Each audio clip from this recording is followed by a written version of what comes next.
Olá, meus irmãos de Ideal Espírita, nos encontramos aqui mais uma vez nessa plataforma tecnológica para a nossa divulgação da doutrina espírita. Hoje com tema, a purificação do templo. Como você já sabe, tem um protocolo, né? Faremos a leitura da página e depois daremos início à oração e assim iremos bater um bate-papo aqui sobre essa importante passagem de Jesus Cristo e quais os ensinamentos que ele quis deixar para todos nós. Eu espero que vocês estejam muito bem. Se não estiverem bem, lembre-se que a doutrina espírita tem um roteiro seguro para entender e buscarmos as soluções dos nossos problemas e do próprio problema da humanidade. Ok, meus irmãos? Livro Caminho, Verdade e Vida, de Chico Xavier pelo Espírito Emmanuel. Capítulo 24. O tesouro enferrujado. O vosso ouro e a vossa prata se enferrujaram. Tiago, capítulo 5, versículo 3. Os sentimentos do homem, nas suas próprias ideias apaixonadas, se dirigidos para o bem, produziriam sempre, em consequência, os mais substanciosos frutos para a obra de Deus. Em quase toda parte, porém, desenvolvem-se, ao contrário, impedindo a concretização dos propósitos divinos com respeito à redenção das criaturas. De modo geral, vemos o amor interpretado tão somente à conta de emoção transitória dos sentimentos nos sentidos materiais, a beneficência produzindo pela perturbação entre dezenas de pessoas para atender a 3 ou 4 doentes, a fé organizando guerras sectárias, o zelo sagrado da existência criando egoísmo fulminante. Aqui, o perdão fala de dificuldades para expressar-se. Ali, a humildade pede a admiração dos outros. Todos os sentimentos que nos foram conferidos por Deus são sagrados. Constituem o ouro e a prata de nossa herança. Mas, como assevera o apóstolo, deixamos que as dádivas se enferrujassem no transcurso do tempo. Faz-se necessário trabalhemos afanosamente por eliminar a ferrugem que nos atacou os tesouros do Espírito. Para isso, é indispensável compreendamos no Evangelho a história da renúncia perfeita e do perdão sem obstáculos, a fim de que estejamos caminhando verdadeiramente ao encontro do Cristo. Bom, meus irmãos, depois da leitura dessa belíssima página de Emmanuel, vamos fechar os nossos olhos, trazer Jesus para a nossa tela mental, a imagem de Jesus, como cada um gosta de ter, e pensar nele. Querido Mestre Jesus, nós que nos encontramos aqui mais uma vez, direcionamos a nossa mente e o nosso coração ao seu coração misericordioso e bondoso, suplicando, Senhor, que abençoe as nossas vidas, que abençoe as nossas oportunidades de trabalho e de aprendizado, que o Senhor possa abençoar as nossas mãos, possa abençoar a nossa fala, possa abençoar a nossa inteligência, o nosso entendimento, e que o Senhor possa nos ajudar, nos estimular e nos ensinar como podemos consolar, como podemos ajudar, como podemos exercer a caridade como tu ensinaste a todos nós. E no ponto mais superior, como nós podemos amar como você amou. Como nós podemos perdoar como o Senhor perdoou-nos. Estamos aqui, Senhor, esperamos que o Senhor abençoe a nossa palavra nesse momento aqui. E que os amigos que nesse momento assistem possam também receber a sua ajuda, o seu consolo e a sua bênção, para que todos nós possamos prosseguir no nosso caminho evolutivo e, quem sabe, sermos premiados por novas oportunidades de trabalho em posições espiritualmente melhor do que nós encontramos hoje. Pedimos, Senhor, que abençoe a todos nós. Que assim seja. Então, meus amigos, como eu havia dito, o nosso tema é a purificação do templo, que é o momento, na verdade, né, essa passagem na verdade, são 2 vezes que acontece essa purificação do templo na existência da pregação de Jesus, né? Uma no início do seu primeiro ano, e a segunda no final, já próximo ao momento do seu martírio. Então são 2 momentos em que Jesus ele tem essa atitude da purificação. O que foi essa, né? Essa purificação do templo conhecido, né, no meio religioso, no meio dos debates do evangelho e teológico, como a expulsão dos vendilhões do templo, né? Então, antes de a gente começar a falar por que Jesus tomou essa atitude, o que está por trás de tudo isso, qual é o ensinamento que ele passa por nós, precisamos primeiro fazer um respingo histórico.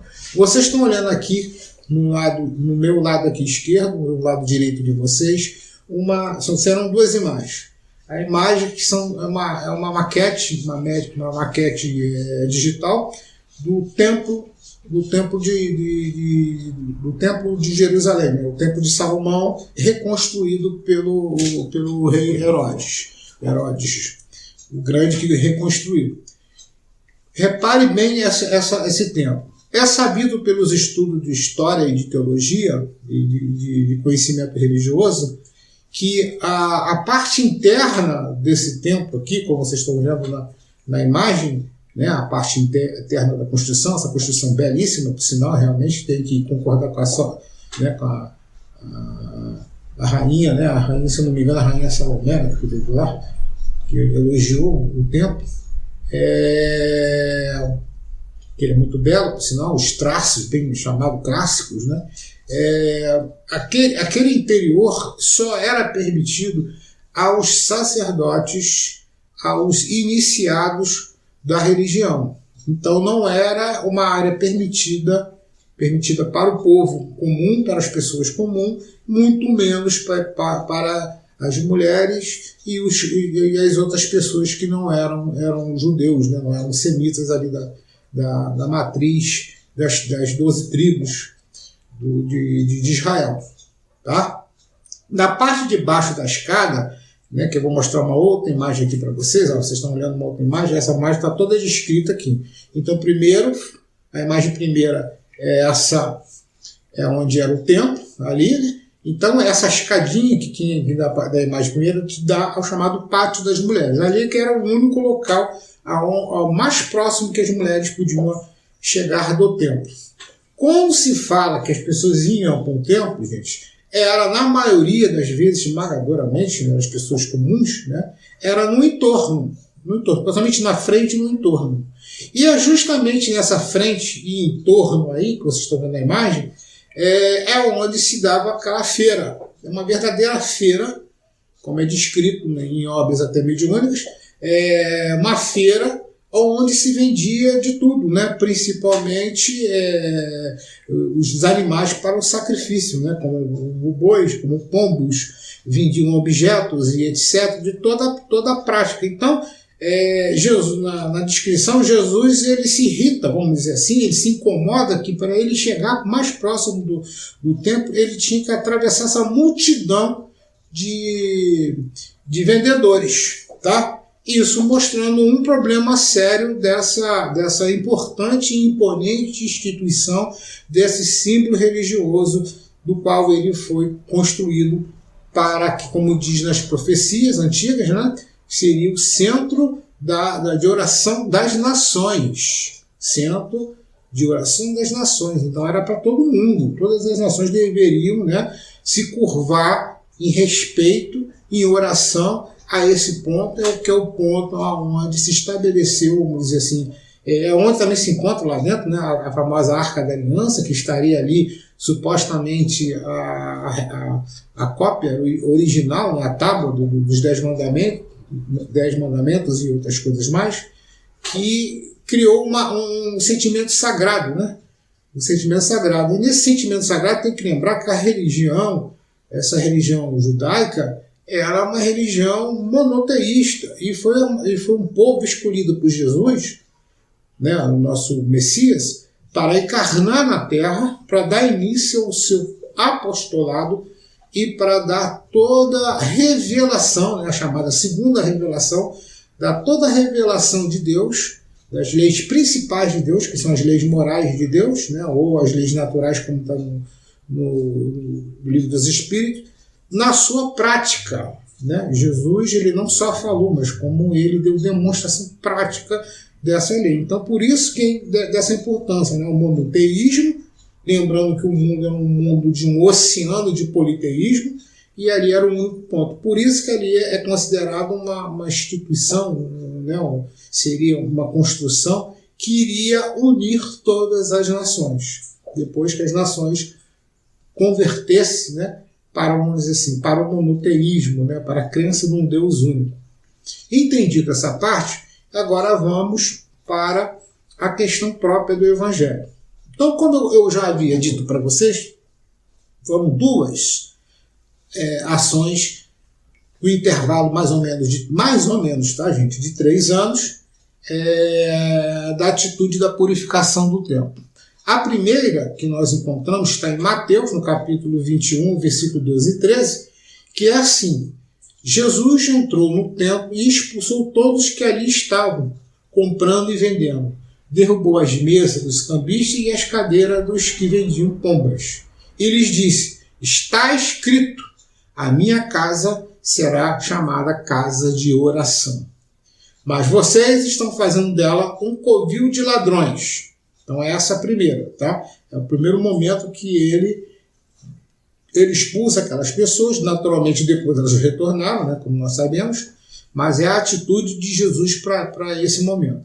Essa passagem se deu poucos dias após das chamadas bodas de Canaã. Vocês devem lembrar que na boda de Canaã é quando falta, né, o noivado, né, vamos dizer assim, é quando falta o vinho, e Maria e as mulheres ficam tão preocupadas, correm para Jesus, pedem socorro a Jesus para que pudesse providenciar mais vinho.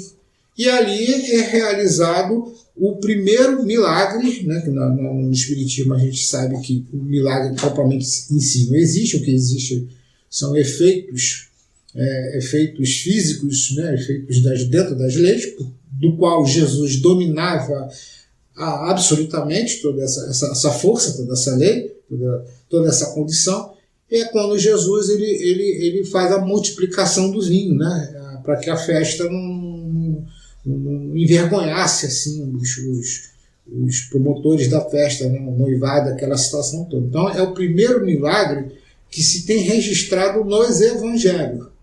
Aqui eu, na minha posição pessoal, eu não posso dizer para vocês que foi o primeiro milagre, número 1 zerado de Jesus, que nós não sabemos do momento anterior a tudo isso, né, em outras fases de Jesus, quando Jesus não estava pregando, né, quando ele não se revelou para o mundo, se ele fez algumas coisas que é colocado como milagre. Eu tendo acreditar que sim, mas não existe registros no Evangelho, e até onde eu sei, dentro da mediunidade confiável, da revelação espiritual, eu também nunca li algo parecido sobre isso. Tá? Então vamos tomar didaticamente que sendo o primeiro milagre de Jesus. Então foi esse momento aí. Depois tem, né, ele sai os anos todos na sua pregação, decorre toda a programação dele, da revelação. Temos que lembrar que Jesus ele é um revelador, né? Ele é um revelador de Deus, né? Revelador das leis naturais, das leis morais. Depois que ele conclui praticamente com tudo, né? Ele já se chegando à fase final do seu trabalho, né? Da sua missão. Ele aí tem a segunda passagem, que é a passagem já do final da vida dele, né? já perto da sua crucificação, que é essa aqui, que está em João capítulo 21, versículo 12 ao 13. Ele diz assim: Quando estava chegando a Páscoa judaica, lembrando que a Páscoa marca o período, né, a Páscoa do terceiro ano da pregação dele é a última Páscoa, a Páscoa que vai vir a crucificação, né, na semana, vamos dizer assim, nos dias que antecederam a Páscoa. Jesus subiu a Jerusalém no pátio do templo e viu alguns vendendo bois, ovelhas, pombos e outros assentados diante de mesas, trocando dinheiro. Então ele fez um chicote de cordas e expulsou todos do templo, bem como as ovelhas e os bois, e espalhou as moedas dos campistas e virou suas mesas. Aos que vendiam pombas disse: tirem essas coisas daqui, parem de fazer da casa do meu pai um mercado. Tá? Então, como disse em João. E o que traz para o estudioso, né, para o interessado do Evangelho, à luz do Espiritismo? Dá uma sensação que Jesus utilizou de violência, né? Caraca, Jesus, meu Deus, estava batendo todo mundo, tirando. Não. Ali não diz que ele saiu batendo todo mundo. Ele pegou, fez até um chicotinho ali para expulsar os animais, como era um método usado. Jesus usou de energia, ele usou de impostamento de voz, de severidade da sua posição, para trazer a reflexão para todos nós do que nós estávamos fazendo daquele espaço sagrado, daquele espaço unificador das religiões, unificador do sentimento sagrado, que era o templo naquele momento ali. Mas, como vocês podem ver, o templo não andava cumprindo o objetivo para o qual ele foi criado, e como ele já havia sido utilizado muitos anos anteriormente, sem problema nenhum. Tá? Então, Jesus usa de energia, e isso traz uma estranheza para a gente. Aí a gente aqui, como espírita, vamos para buscar na pergunta 625, que Allan Kardec faz aos espíritos, a seguinte questão: qual o tipo mais perfeito que Deus tem oferecido ao homem para que lhe servir de guia e modelo? Então, ou seja, de quem que Deus mandou para todos nós aqui na Terra, em todos os tempos, aquele que seria uma imagem, o modelador do nosso comportamento ético-moral, do nosso comportamento intelectual, do nosso comportamento religioso, enfim, de tudo, né? Que é até chamado de filho do homem. E os espíritos respondem assim, de forma direta, sem questionamento, sem maiores comentários, como Jesus. Jesus, gente, Jesus. Ele é o maior modelador para todos nós. Bom, aí aqui vamos ver o comentário de Allan Kardec a respeito dessa resposta. Allan Kardec comenta o seguinte: para o homem, Jesus constitui o tipo da perfeição moral que a humanidade pode aspirar, ou seja, pode modelar, na Terra. Deus nos oferece como o mais perfeito modelo, e a doutrina que ele ensinou é a expressão mais pura da lei do Senhor. Lembra que eu falei que Jesus é o revelador das leis de Deus, das leis morais, das leis naturais? Então está aí. Porque, sendo ele o mais puro de quantos têm aparecido na Terra, o Espírito Divino o animava. Ou seja, a sua conexão com Deus era tão profunda que ele era praticamente a representação de Deus, do que a gente pode, no máximo da nossa mente, entender Deus, né? Ele é a expressão mais próxima do que a gente possa ter da manifestação de Deus. Quanto aos que, pretendendo instituir um homem na lei de Deus, o têm transviado, ensinando-lhe falsos princípios, isso aconteceu por haverem deixado que os dominassem os sentimentos de demasiados terrenos, e por terem confundido as leis que regulam as condições da vida da alma com as que regem a vida do corpo. Muitos vão apresentá-lo como leis divinas, simples leis humanas, estatuídas para servir às paixões e dominar os homens. Então, o que Jesus veio? Jesus, como nosso modelador, ele veio colocar as coisas no seu devido lugar, né? Ele veio nos situar a nossa real posição na condição de filho de Deus, né, no nosso processo evolutivo. Ao colocarmos na nossa real posição, ele teve que, vamos dizer assim, apontar os nossos erros, os nossos enganos, para que a gente pudesse demover desses erros, destruir esses erros, consertar o prédio, né, demolir o prédio errado para construir o edifício correto. Foi isso que Jesus trouxe. Tá? Então, como eu estava falando para vocês, Jesus, como nosso modelador, ele possuía a autoridade espiritual, a autoridade moral para repreender, para fazer o que ele fez no tempo. Tanto que as pessoas saíram mesmo, né? Não colocaram ele como a conta de um homem louco, doido por ali, não. Todo mundo sentiu seu magnetismo espiritual, né, que era muito poderoso de Jesus, sentiu a sua autoridade e ali saíram, né? Obviamente, eu entendo que Jesus plantou no coração, uma sementinha no coração de todos ali, que iriam para a frente e frutificar, para entender que todos eles haviam cometido erro ao tornar aquele espaço sagrado um espaço de comércio vil, né? Uma coisa só mercantilista, né? Um mercado pueril comum, né? Uma coisa assim que infelizmente não só foi naquele momento, aquilo ali continuou dentro das instituições cristãs e infelizmente até hoje em algumas instituições caracterizadas como cristãs ainda o praticam isso, né? Ainda existem os seus vendilhões ali, existe todo um comércio. Lógico que isso de maneira mais sofisticada, mais tecnológica, as mesmas coisas que aconteceram no passado. Se Jesus voltasse fisicamente, vamos dizer assim, ele ia fazer a mesma coisa, né? Iria repreender-nos, expulsar para que a gente não fizesse isso naquele espaço sagrado. Tá? E aí, continuando, e aqui eu vou ler um ponto da visão que a gente pode dizer uma visão espírita sobre esse acontecido, né?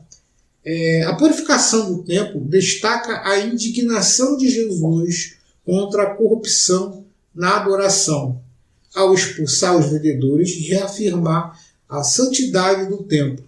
Este evento revela sua autoridade e critica a hipocrisia dos líderes religiosos, enfatizando que a verdadeira adoração deve ser sincera e devotada a Deus, desafiando os crentes a viverem com integridade e a refletirem sobre a essência do culto alinhado aos princípios do reino de Deus. Então, o que ele está dizendo? Que a nossa manifestação religiosa, o nosso sagrado, ele tem que se dar numa relação nossa com Deus. Não precisa de intermediário, não precisa de simbologia, não precisa de objeto, não precisa de ritualística, não precisa de tudo lá. O que se fazia ali no templo, né, que era um negócio, né, os sacerdotes faturavam muito com aquele negócio, porque ele recebia uma comissão que permitia aqueles mercadores venderem aquelas coisas, como acontece hoje em dia em diversas religiões, aí, diversas instituições religiosas que utilizam da mesma prática, né?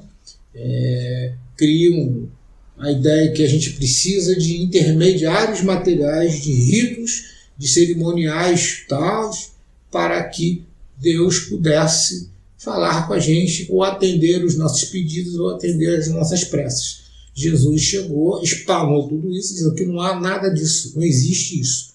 O que existe é a relação direta do crente com o Pai, né, com o nosso Deus, a nossa relação religiosa com tudo aquilo. E que ele, Jesus, adverte a ideia de qualquer forma de comercialização. Tá? Precisa deixar isso bem claro. Continuando, na visão espírita mesmo, a gente vai lá do Evangelho, no capítulo, acho que é 26, esqueci de colocar aqui, mas acho que é 26, sobre dar de graça recebeste, eu retirei aqui uma passagem que é para a gente um ensinamento para nós espíritas, para que a gente não cometa os mesmos erros que nós tínhamos cometido, aliás, desculpe, no passado, quando nós estávamos sobre outras religiões, outras instituições religiosas, do quais nós cometemos muitos erros religiosos, vamos dizer assim. Então, nessa passagem, diz assim: restituir a saúde aos doentes, ressuscitai os mortos, curai os leprosos, expulsai os demônios, dai gratuitamente o que gratuitamente haveis recebido. Então, Mateus capítulo 10, ao versículo 8. Allan Kardec faz o seguinte comentário: dai gratuitamente o que gratuitamente havia recebido, diz a Jesus a seus discípulos, com a recomendação, prescreve que ninguém se faça pagar daquilo por que nada pagou.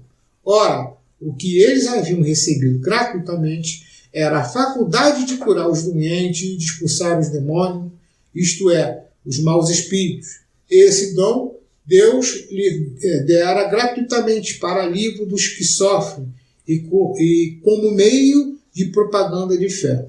Jesus, pois, recomendava-lhes que eles fizessem dele objeto de comércio. Não fizesse dele objeto de comércio, nem de especulação, nem de meio de vida. Tá? Então é por isso que no Espiritismo, como fala até meio de vida, não podemos pagar nada.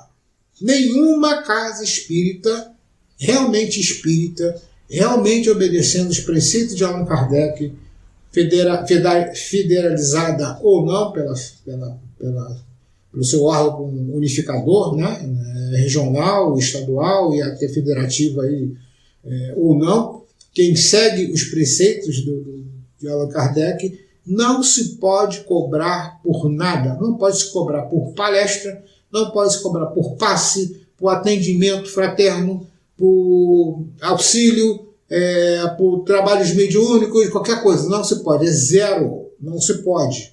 É terminantemente proibido dentro do Espiritismo, porque nós obedecemos, nós damos cumprimento a essa máxima de Jesus. Recebemos de graça, para que de graça a gente possa retribuir. Tá, ok? Então, fazendo isso uma conexão com a purificação do tempo, Jesus queria que nós fizéssemos a mesma coisa. O tempo, o espaço religioso, o tempo, né, que é o espaço físico que nós fazemos para que a gente possa ter a nossa conexão, o religai, né, que é a religião, religais a Deus, seja sagrado nesse sentido que não há nenhuma forma de pagar, nenhuma forma de pagamento ou de qualquer coisa parecida. Okay? Então é nesse sentido que o Espiritismo aborda. E é nesse ponto que Jesus chamou a nossa atenção no ato da purificação do tempo. É que, na verdade, temos que estar nós de livre e de puro sentimento na nossa relação com Deus, sem intermediários, sem objetos, sem rituais e sem nenhuma cobrança, nenhuma paga, nada. É nós com aquilo, com Ele, né? Nós com Deus, nesse ponto. Tá? Então, para nós, nos dias modernos, a gente tem que ficar sempre atento para que a nossa casa, a nossa instituição religiosa, né, a nossa casa espírita, seja vigilante, que os seus dirigentes e os seus trabalhadores mais diretos estejam vigilantes para que a gente não cometa nenhum tipo de erro desse aspecto que eu citei. De graça, é totalmente de caridade. Tá? Nós não cobramos palestra, não cobramos por cantar, não cobramos nada, é zero. Tem que ser assim.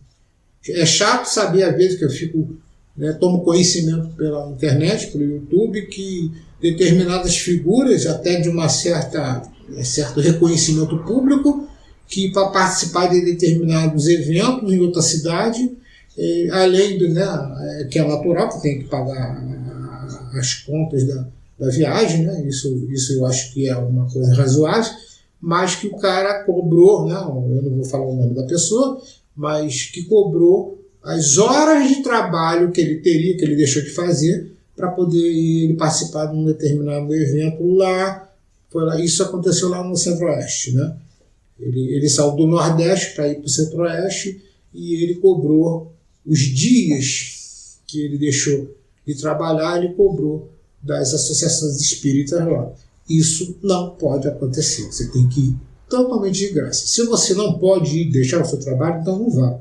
Aguarde o momento, como o exemplo de Chico Xavier e do Divaldo, nosso querido Divaldo, que partiu há pouco tempo, esperar o momento da aposentadoria, né?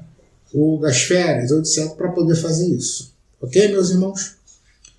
Então, eu agradeço, obrigado a todos, né? Agradeço a paciência, a atenção de vocês. Espero ter trazido essa reflexão aqui, dessa passagem de Jesus, e desmistificando, porque alguns espíritas já até, né, equivocados dizem que isso não ocorreu. Ocorreu sim, está muito bem registrado no Evangelho, não parece nenhum tipo de parábola, nada, está bem da forma escrita, está exatamente como se escreveu as outras partes. Então temos que tomar aquilo realmente como um fato acontecido, é fato. Então, quanto a fato, como a gente aprende história, não há argumento, a gente só tem que analisar o ocorrido. Aquilo ocorreu. E Jesus não usou de violência, tá? Ele foi enérgico e severo pela autoridade espiritual que ele possui, tá? Obrigado aos meus irmãos aí, dessa instituição que nos convidou. Um abraço a todos, que todos se sintam consolados. E aqui eu continuo o nosso protocolo, eu vou fazer a oração de fechamento e um bom dia, uma boa semana para todos. Querido Mestre Jesus,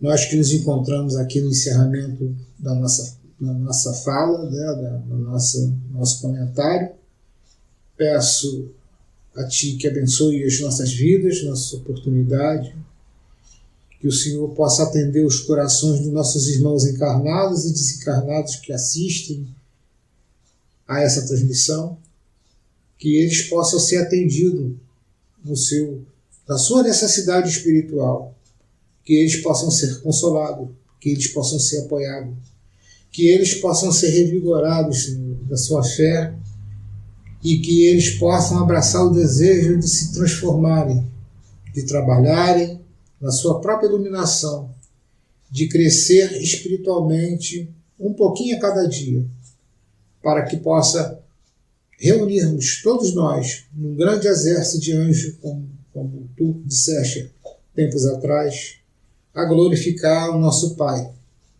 e a toda a nossa terra, que é o nosso planeta, que está num momento de transição para um período de regeneração. Que o Senhor possa abençoar-nos a todos nós. E obrigado, que abençoe essa instituição que nos recebeu, que nos convidou, fortalecendo também os seus trabalhos, os seus membros, e o propósito sempre do bem, da caridade, da consolação e da gratuidade das coisas. Que assim seja.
Amém.